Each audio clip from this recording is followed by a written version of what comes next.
தேனி நகர காவல் நிலையத்தில் சென்னை ஆவடியைச் சேர்ந்த தவச்செல்வன் என்பவர் புகார் ஒன்றை அளித்திருந்தார். தேனி கருவேல் நாயக்கன்பட்டியைச் சேர்ந்த சேகர் மற்றும் பொம்மைக்கவுண்டன்பட்டியைச் சேர்ந்த கேசவன் ஆகியோர் தன்னிடம் பண மோசடியில் ஈடுபட்டதாக புகார் மனுவில் குறிப்பிட்டிருந்தார். இந்த வழக்கை எடுத்துக்கொண்ட தேனி போலீசார் சேகர் மற்றும் கேசவன் ஆகியோரை தீவிரமாக கண்காணித்து வந்தனர். இந்நிலையில் ஆகஸ்ட் 14ஆம் தேதியன்று சேகரின் வாகனத்தை சோதனையிட்ட போது அதில் 500 ரூபாய் 2000 ரூபாய் நோட்டுகள் கட்டுக்கட்டாக இருந்தது தெரியவந்தது. பணக்கட்டுகளை பறிமுதல் செய்த போலீசார் சேகர் மற்றும் கேசவனை கைது செய்து விசாரணை மேற்கொண்டதில் அதிர்ச்சி தகவல் வெளியானது.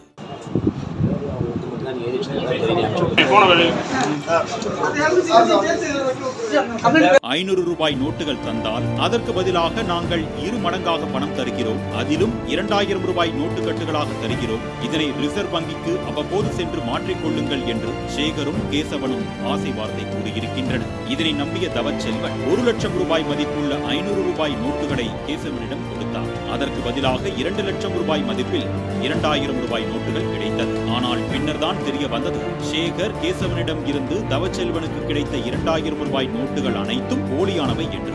ஒரிஜினல் பணத்தை வாங்கிவிட்டு கள்ள நோட்டுகளை கொடுத்து மோசடியில் ஈடுபட்ட இருவர் குறித்து தவச்செல்வன் காவல் நிலையத்தில் புகார் அளித்திருந்தார். இதனையடுத்து அவர்களை பொறிவைத்து பிடித்த போலீசார் 3,40,00,000 ரூபாய் மதிப்பிலான போலி 2000 ரூபாய் நோட்டுகளையும் 14 லட்சம் ரூபாய் அசல் பணத்தையும் இதனுடன் 16 செல்போன்களையும் பறிமுதல் செய்தனர். கள்ள நோட்டு விவகாரத்தில் வேறு யாரேனும் தொடர்பில் உள்ளார்களா என்றும் தேனி நகர போலீசார் தீவிர விசாரணையில் ஈடுபட்டு வருகின்றனர்.